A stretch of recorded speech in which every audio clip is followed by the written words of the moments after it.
తీసుకోవాలి, సబ్ట్రాక్షన్ ఉన్నాయి సబ్ట్రాక్షన్ తీసుకోవాలి. బట్ ఇక్కడ ఒక్కసారి మీరు క్లియర్ గా అబ్జర్వ్ చేస్తే ఫస్ట్ 2 టర్మ్స్ క్లియర్ గా అబ్జర్వ్ చేయండి.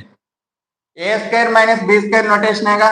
A square minus B square nothing but A plus B into A minus B. A plus B into A minus B. That means 0.64 plus 0.46 into 0.64 minus 0.46 plus 14 cube అన్నాడు. 14 cube ఎంత ఉంది?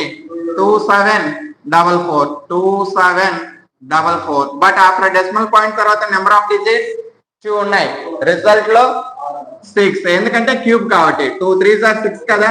1 2 3 4 5 6 decimal point 0. Okay, so ఇది simplify చేసినట్లయితే 0.64 plus 0.4